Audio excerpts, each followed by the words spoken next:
Selamat siang Pak, saya Rizky Rauret, kelas 4D dari sekolah Immanuel. Ya, selamat siang.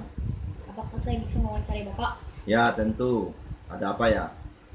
Menurut Bapak, apa saja SDA sekitar kita yang dapat digunakan sebagai energi alternatif?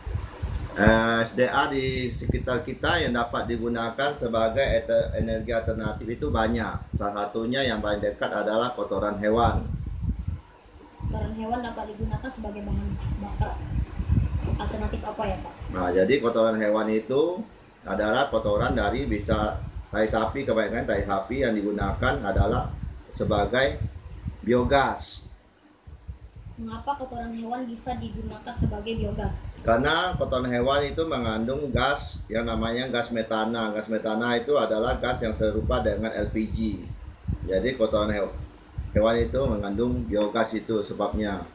Kapan kotoran hewan itu dapat digunakan sebagai biogas? Nah, kalau kotoran hewan itu kapan bisa digunakan? Ya, kotoran hewan itu akan ditampung dulu beberapa waktu sehingga membentuk gas. Bagaimana caranya mengubah kotoran hewan sebagai biogas? Jadi seperti yang tadi saya bilang, kotoran hewan itu ditampung di dalam suatu bak. Bisa bak dibuat bak semen seperti bak kolam. Nah, kotoran hewan dimasukkan situ tertutup. Nanti disalurkan melalui pipa. Jadi gas yang ada dalam kotoran hewan itu akan menguap akan disalurkan melalui pipa. Dan pipa itu masuk ke gas, kompor gas LPG. Jadi bisa dipakai untuk masak segala macam. Apa selain kotoran hewan, apalagi SDA yang bisa dimanfaatkan sebagai energi alternatif? Seperti yang di sekolah biasa diterangkan sama guru, itu ada sinar matahari. Sinar matahari bisa digunakan sebagai energi alternatif untuk berbagai keperluan, terutama keperluan pengganti listrik. Jadi digunakan yang namanya panel surya. Bisa juga dari kincir angin. Kincir angin memutar generator.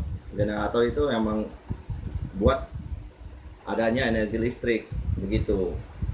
Menurut Bapak, apa saja kewajiban kita sebagai masyarakat terhadap SDA di sekitar kita? Nah, seperti yang tadi dari kotoran hewan. Kotoran hewan kita semua tahu, kotoran yang namanya kotoran itu pasti pengaruhnya ke efek lingkungan itu kalau tidak dirawat dengan baik itu akan menjadi pencemaran dan akan mengganggu kesehatan kita.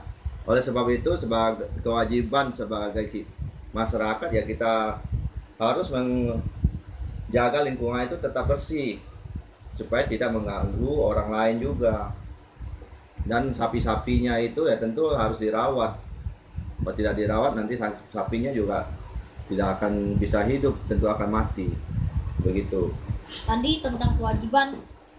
Nah, kalau tentang hak, apa saja yang dapat diperoleh masyarakat dari SDA tersebut sebagai hak? Ya, kalau kita sudah melakukan hak kita dengan baik, tentu apa yang kita lakukan itu, misalnya tadi kotoran itu sudah kita, lingkungannya sudah kita bersihkan, sudah kita rawat, terjaga dengan baik. Nah, tentu sebagai masyarakat kita dapat menikmati dari hasil itu, pertama dari hasil kebersihan lingkungannya. Nah, terus dari gas biogas tadi itu sendiri bisa dinikmati oleh terutama si pengelolanya itu atau masyarakat. Terima kasih Pak atas informasinya. Ya, sama-sama.